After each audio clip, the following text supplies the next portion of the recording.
שלום וצהריים טובים. Hello and good afternoon to you, dear viewers. Hi to whoever's here in the studio. And here is our panel that will conclude this wonderful day after a day full of uh, discussions. Now we're going to ask whether we can even express an opposing opinion in Israel. In this diverse Israeli society, can individuals and groups even express an opinion that opposes the majority opinion? And if they do, will they pay a price and what kind of price? Are voices silenced uh, if they don't support the general opinion? Are people worried and scared of voicing these opinions? So I have with me the best people to answer these questions. Dr. Avishay Ben Haim, commentator on Channel 13, Orly Vilnai, journalist and social activist, Limor Livnat, former minister, and Stav Shaffir, chair of the Green Movement, and she's also a future author. So let's begin about talking about expressing an opposing opinion in Israel 2021. Avishai, what do you think? It's very tough. I will tell you something that I have discovered in my experience from the area I engage in. Sometimes I write things that are very moderate, really moderate. But in my context, when you place the word Mizrahi on the table, Sephardi, and you get this boom, and I'm wondering, what did I say? What's all this anger about? Sometimes I can write texts, let's say, about the tolerant and the tolerance of Sephardi in terms of women's status, and people are really objecting. And who? The left, of course, the left. The left are incapable of hearing me. And sometimes I feel that when you write about equality, the actual idea of equality is perceived as a threat by one side who says, what are you saying now? And what am I saying? I'm just talking about equality. I'm saying, okay, my opinion is radical. Why is it radical? Because unlike the classic Israeli opinion, which means that Sephardi should be eradicated, I'm saying, no, it shouldn't be eradicated because being Sephardi has something to say. It talks about tolerance. It talks about, being an individual. It talks about how to manage a shared society, a shared environment with religious and non-religious. How do we manage a Jewish state within an environment of Muslim countries? And whenever you start to say it, you get this boom, like somebody gets really scared just by the idea, the mere idea of equality as an idea, even though it's moderate and tolerant. Does it make you change what you write, make it softer, less poignant? Yes, of course. Why am I worried? Because people get upset, and it's such a wonderful thing to say. Yes, so you're not being silenced because you're saying something true and it's not doesn't compliment people. But people are offended by equality. That's what's so concerning. You read the reactions, you read the comments, and I'm saying, why? I'm talking about equality. Why are you so upset? But the idea of equality threatens elites because equality means they can't have the same privileges anymore. I want to hear the privileged responding. Am I the elite or am I not? Do I need to explain? I can explain if you need me to. I can answer. I'm willing to answer. I must understand what you said. You said that Israeli society wants to eradicate, maybe not the entire society wants to eradicate the idea of being Sephardi. I don't understand what that means. It's so untrue. You don't. Maybe others do. No, not just me. Who are these others? Wait, I'm not the interviewer. Of course, we can talk about this until tomorrow. The question is the responses to Avishai. To what extent does Avishai feel safe in the Israeli context to say his opinion, to say what he thinks as a researcher, as a doctor, as an observer? And it seems to me like you feel that some of your messages can't be conveyed because they'll jump at you. And you're saying the left. So you're the left. Do you feel like you're a representative? No, I don't want to talk about the theory. I don't want to respond to it, not because whether it harms your Mizrahi nature or the elite. But I think Avishai is the heart of the hegemony. Why? Because your opinion and your theory that you're talking about every single day is a theory that places you at the heart of the hegemony and at the heart of Israeli media. You're in the regime, you're connected to the regime, you make money by this connection and by expressing this opinion. So this opinion that is very disputing, that it creates disputes. Why? Because it creates a a fake elite. What's in a fake elite? You don't have to explain equality to me. Wait, I don't want to go into this. It's not a fake elite, it's something true. We're talking about expressing opinions, I think, or an imagined elite. This is a divisive or opinion that divides. Please let me finish. I waited for you patiently, and it was very hard for me to listen to you, but I sat down and waited patiently for you to finish. Expressing such an opinion is part of the hegemony, and I think that today it can make you a lot of money, it can make you famous. It is not an opinion that that places you under threat. That I and others, I assume some of them are here around the table, are also receiving heat for our opinions, even though we're not radical, but we're not allowed to say it. And we get real ammunition used against us. Okay, so I'm opening this competition of who's more threatened. I want to ask you about yourself. Do you really feel like you have to weigh your words? You have to make sure that otherwise you can people will come at you? I speak freely because it's part of my public mission, and whether I'm part of the politics or not.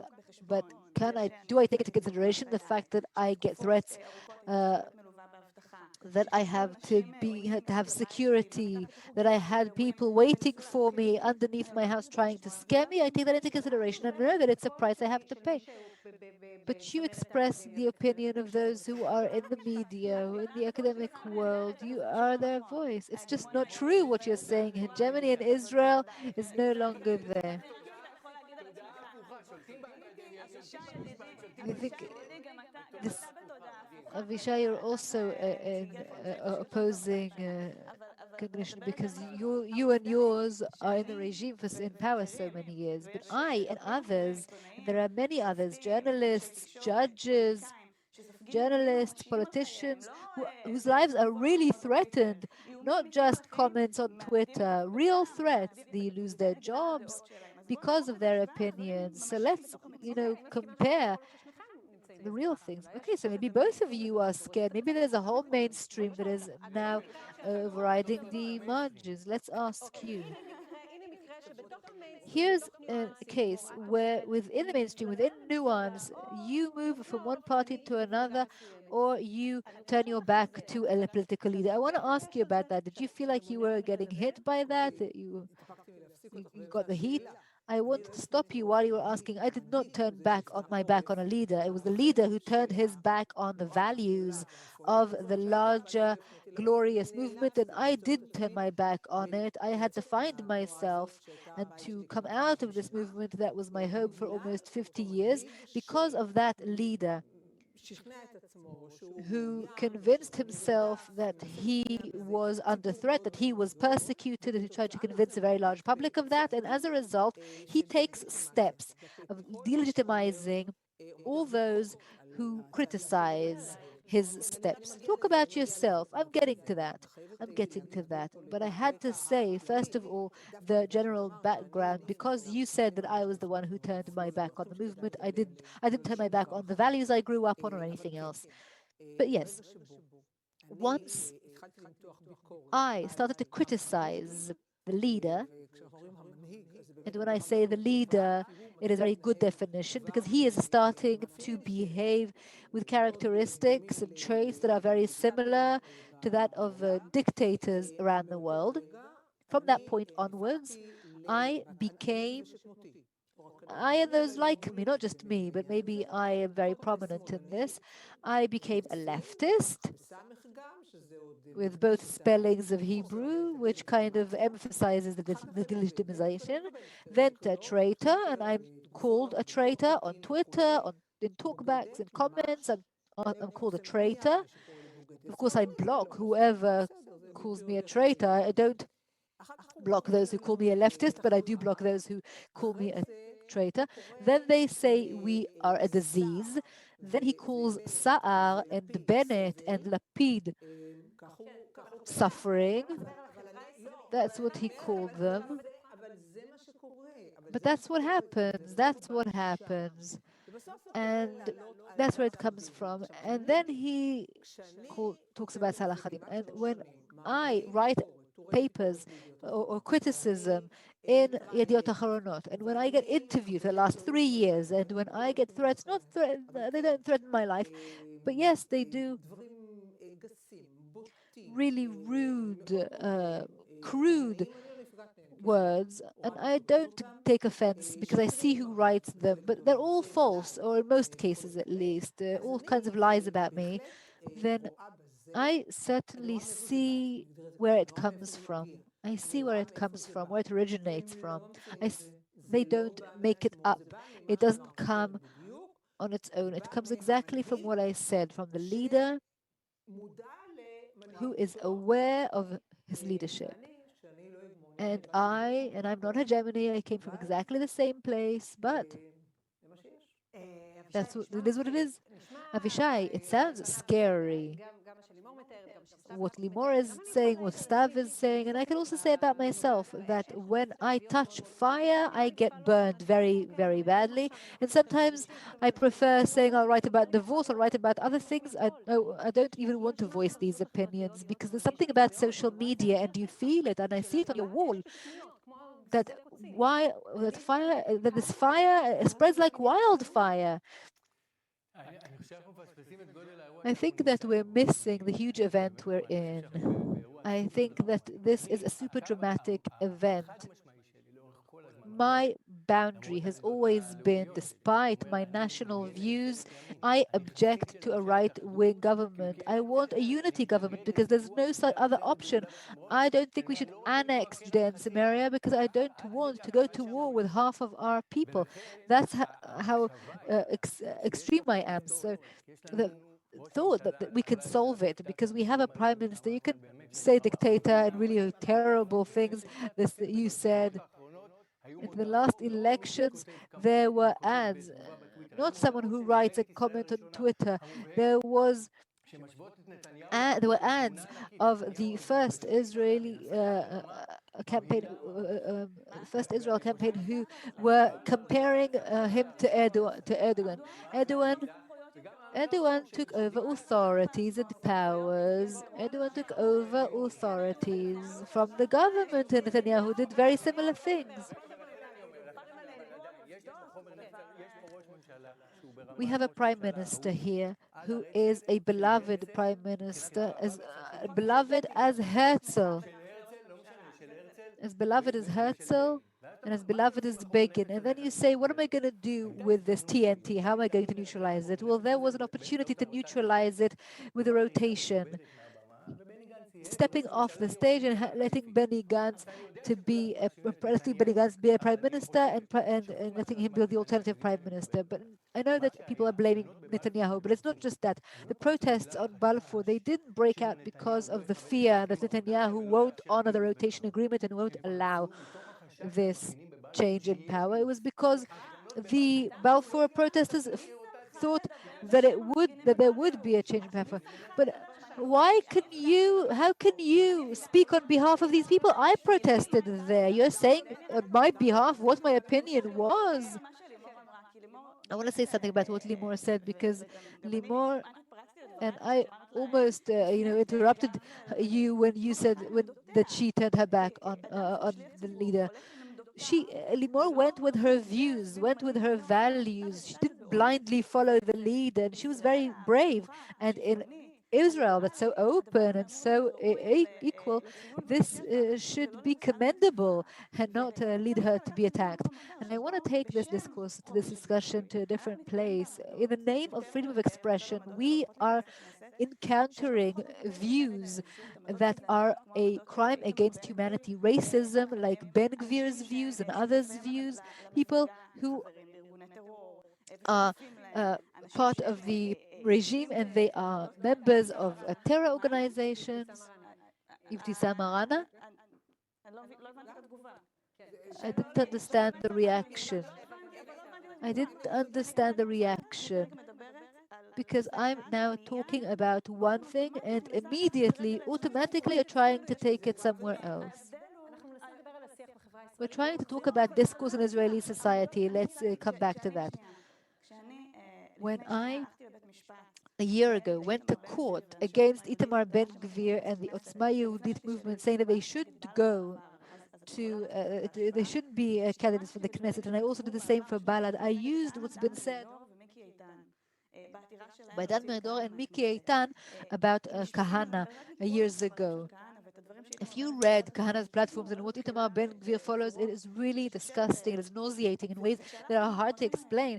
And when I read these materials, Itamar Ben-Gvir attacked me because they said it was freedom of expression. And I said racism is not freedom of expression. It is a crime. It's not freedom of expression. The fact that we are open enough to hear these views and to make them mainstream, that is a huge problem because these views are really, they incite to violence. She's right. I want to say something, Stav. I really want to say, why is Itamar Ben-Gvir a key player? Because what's happening in Israel is that the first Israel decided to ban the second Israel's votes. Your ability, it's an art, Avishay.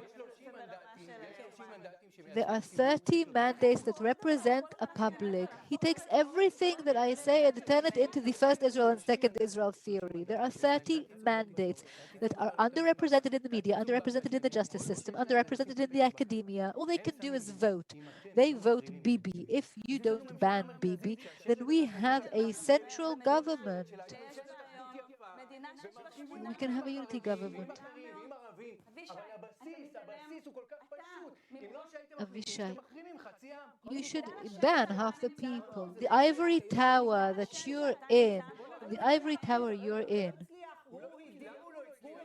why didn't he succeed? I'm trying to get you back on track.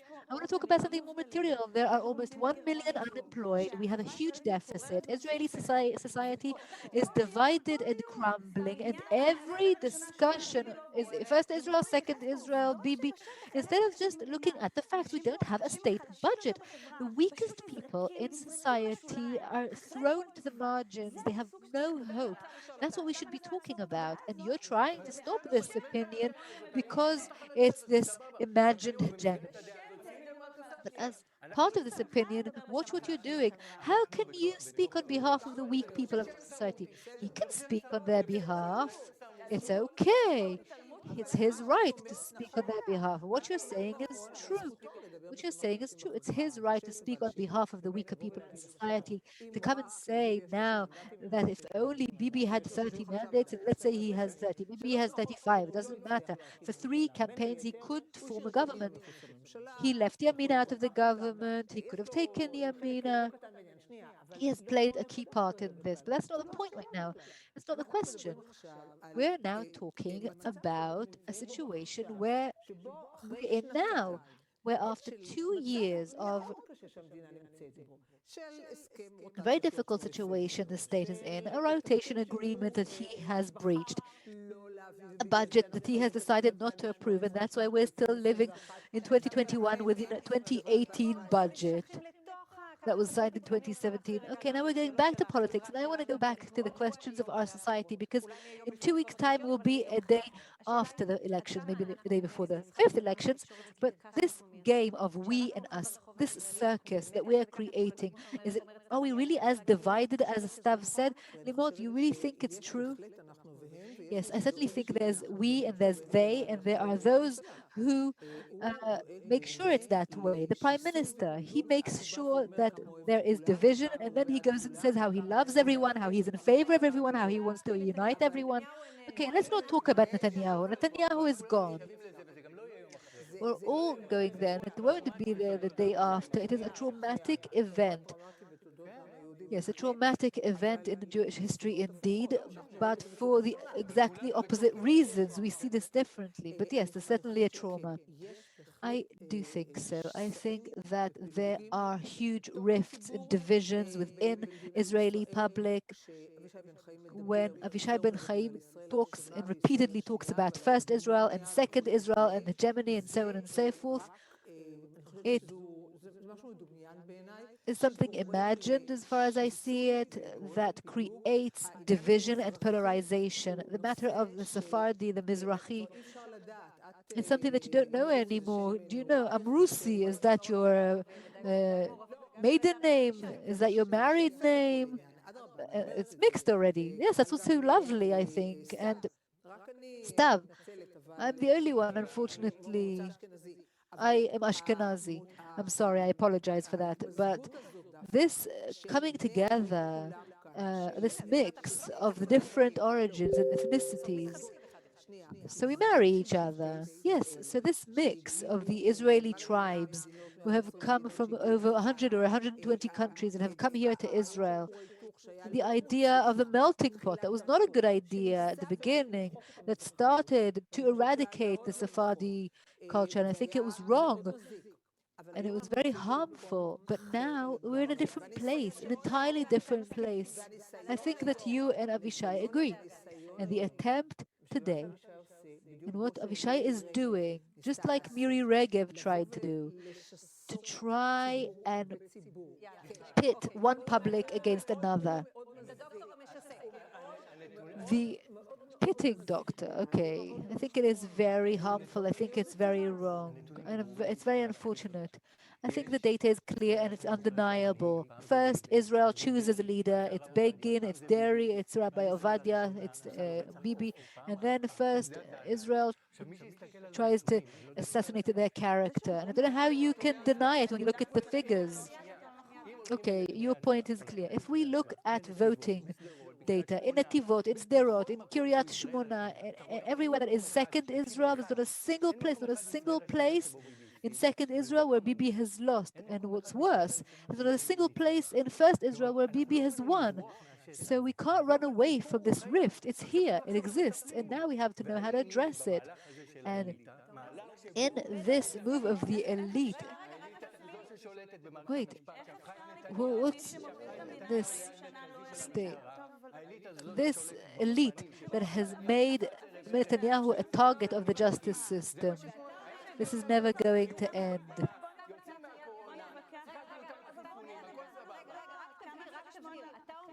Just explain. You're saying that these rifts, these divisions, divides, it's not right and left, it's not Bibi or not Bibi, it is all ethnicity related? Yes, and Limor, who I've loved from a young age, she has broken the alliance she had between the second generation and has moved to first Israel. You were with us and you changed camps. Look at what you're doing. Look at what you're doing. That's what happened. You change camps. So I was born in Netanya. I was half Ashkenazi and half Sephardi. Where am I in this? You choose, of course, because we're in 2021 and we choose. We choose. This oppression is in power. You want to put Begin in prison, then you're part of the oppression. Begin, I didn't realize he was alive. No, because Bibi is Begin.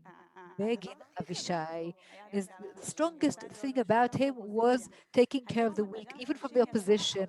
Now taking care of the weak is the last thing that the people in power care about. They have been here for almost 40 years. If this, you know, popularity that we're talking about, and the absence of it, if this peoplehood is something that has to do with equal budgets. I have sat on the budget committee long enough to see the profound budgetary inequality that's coming from the government, not the opposition. In the education system, we see sectors like the religious sector that gets a whole lot more than the general sector, when the Arabs and the ultra-Orthodox are down at the bottom of the budget, even though they have been in. Yes, so this is an unaware hegemony. Avishai, listen, there are numbers here at play. There are figures, there are facts. How can you ignore facts like that? Stop. This division, this divisiveness. You tell me, the education budget in Tiberias, do you know what it is? Tell me, I'm listening. 6,450 shekels a child. In Otniel, 24,500. These gaps. You can't all say it's to do with buses and shuttles and and coaches taking them, school buses.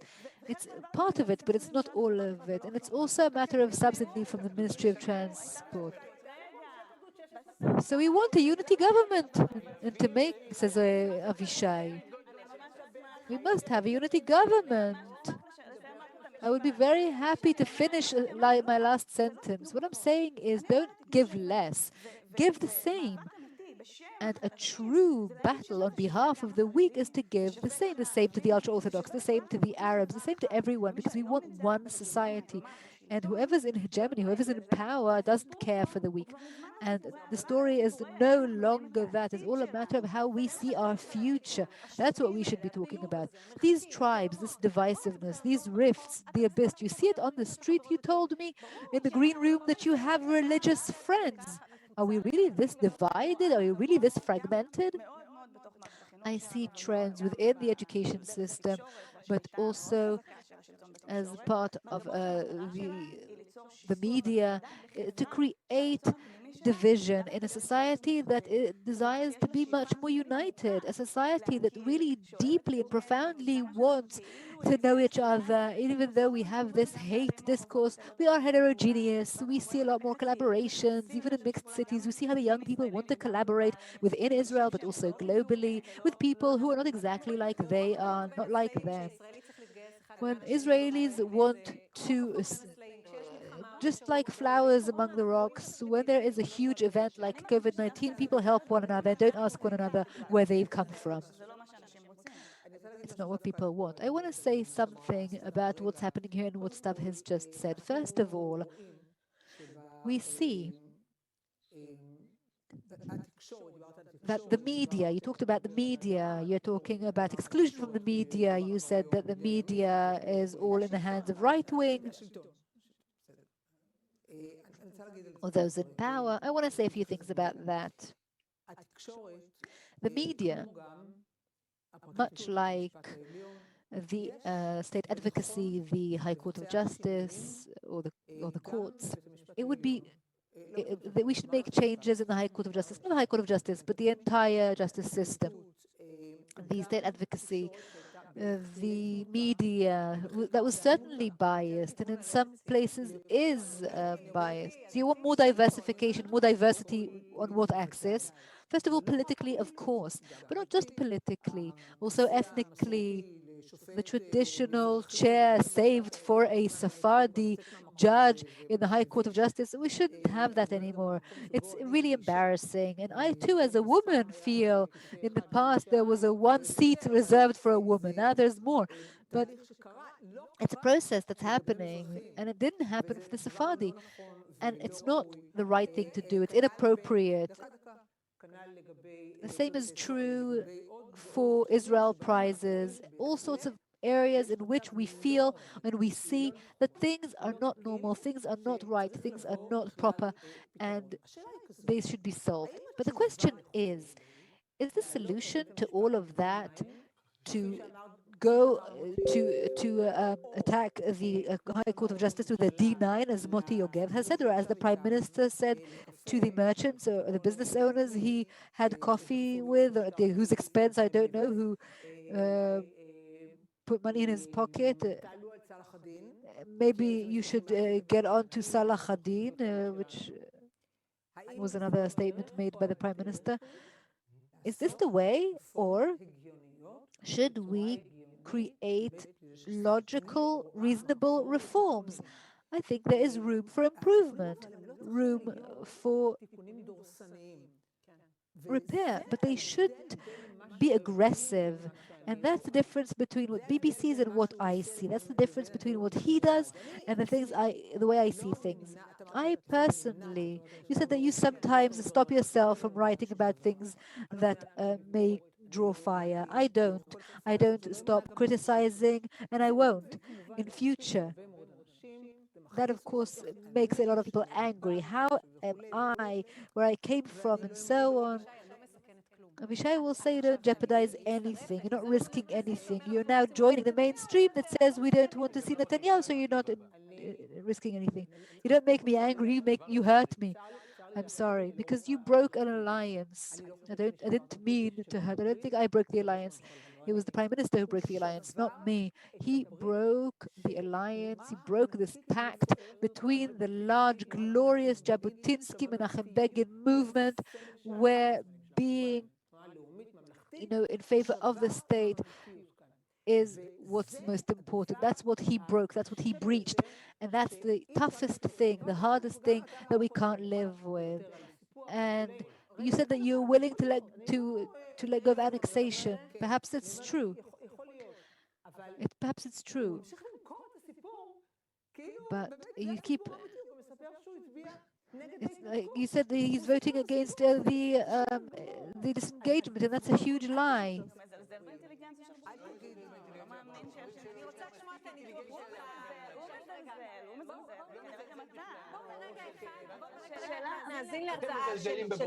אני רוצה שתסביר לי מה קרה פה בפיצול, למשל, של הציונות הדתית. אתה דיברת על ברית אשכנזים ימניים עם מזרחיים, הציונות הדתית התפצלה מנתניהו בשלב שאולי אפשר לקרוא לו ח'אן אל-אחמר, אחרי 4 שנים של נתניהו יחד עם שלטון טראמפ, לא מספח ולא מכיר ריבונות. גם הציונות הדתית עומדת באותה דילמה כמו... רק תסביר, אל תתווכחו, בואו נשמע את הוויכוח שלך. אני אומר בגדול מה שקרה. מהפך 77 גרם להגמוניה לנסות להשאיר את השלטון אצלה. איך היא עשתה את זה? על ידי העברת סמכויות מהמערכת הפוליטית למערכת המשפטית, ועל ידי שימוש באלימות לגלית ממש. כלומר, לסמן את ראש ממשלת ישראל כיעד מרכזי של משטרת ישראל, ואז להגיד, יש לו 3 כתבי אישום, יש לו זה, יש לו זה, יש לו זה. אוקיי, למה הציונות הדתית לא הולכת ככה? רגע, עכשיו אני אגיד, הציונות הדתית, מאז כתבי הרב קוק. אצל הרב קוק יש חיבור של הציונות הדתית עם האליטה החילונית. זה עמוק אצלו. כאילו שמותר לך לקחת מהאליטה החילונית ולקדש את זה. זה מקסים מבחינה פילוסופית. From the elite and to maximize it. A rift among the nation, and they have to decide whether they wish to remain among the oppression of the elite, the secular elite. How can you talk about the academic elite when you are disseminating theories that are so remote from what's actually happening on the ground that it's painful? We are at a point where Israeli democracy, but you can look at the voting patterns. I know the numbers that a government has authority. It can do things that are expressed in money and in rights that citizens. Let's talk about education and Netivot, about affordable housing. The Netanyahu government has completely destroyed it. There are people who are getting subsidies and help with rent during the corona crisis who completely collapsed and don't know how they're going to rise from it. And that's exactly the point.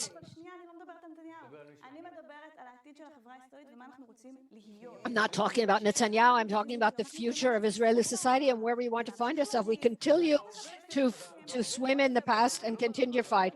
But this is happening now in the present.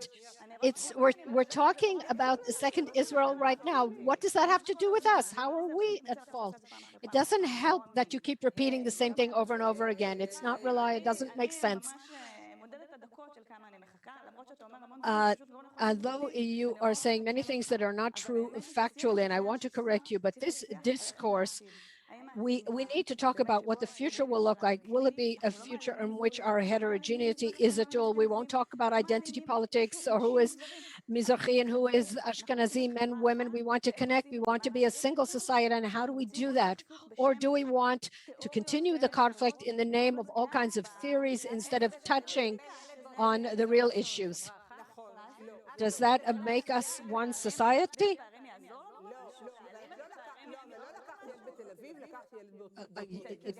You didn't take a child in Tel Aviv, you took a child in Otniel. And that, Emily, is correct, but that's what the government budgets are. I'd just like to say one thing. Look, Avishay, in those places that suffered the most from the corona, the most underserved neighborhoods where people were fired, the small shops there, interview that ask, and who are you going to vote to? They complain. And they're not just complaining, they're telling the truth. And then they say, Bibi, that they're going to vote for Netanyahu.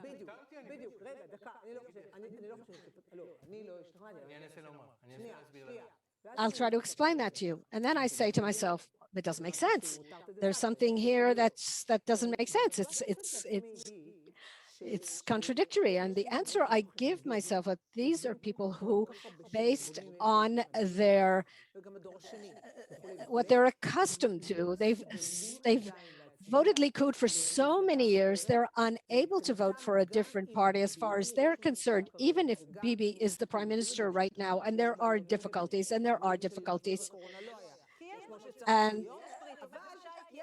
but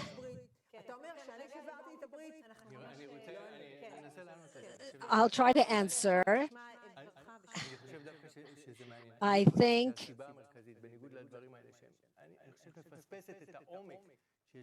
you're missing the depth of Netanyahu voters. I think the voting patterns of Second Israel is first and foremost a nationalist approach. They always prefer the Jewish and national element over the religious and status elements. So Second Israel says, if Bibi is the one who defends Israel among the nations, and he is a good prime minister, he is a nationalist prime minister before everything else.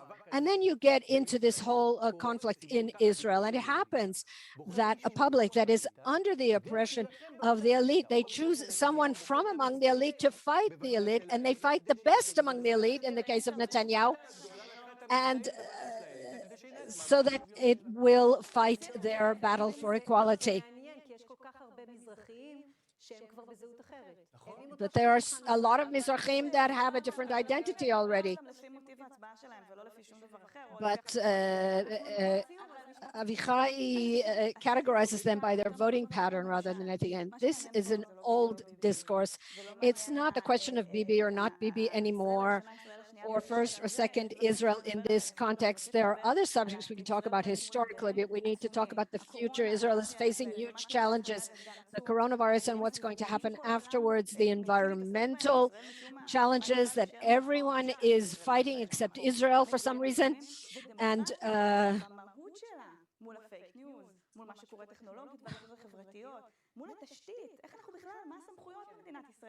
what are the authorities here in the state of Israel now? We need to put this under some kind of, this is being put under some kind of a cloud of these strange theories. We have to look at the facts, numbers, facts, the truth, not lies, and then we can somehow blaze a new trail forward if we all want the benefit of Israel. On the assumption that we all want what is in Israel's benefit, it's perfectly legitimate to disagree, but it needs to be a legitimate discussion that doesn't lead to polarization and hatred. But I think that's very important. Bibi is no doubt a genius. He was an excellent prime minister for many, many years, but it's gone, it's over. But he needs to say thank you and goodbye. I was taught by one of the greatest fighter for rights in Israel, Aryeh Deri, on the eve when he was about to go to jail, when his character was assassinated, and he tried to explain why the Shas is not yet teaching core studies. He said, we haven't had time yet, because the first step is to cause our children to believe in ourselves, to believe that they are capable to restore their dignity and self-respect. And I hope that, first of all, people will have their honor and self-identity restored, and then we can move on to a unity government after the elections, and they'll put an end to that boycott. I think we'll all agree that the rifts are very deep and difficult, and everyone should go get vaccinated. I'd like to thank Avishay Ben Haim, Limor, Livnat, and Stav Shaffir, and I hope that free expression of views will be continuing it out. And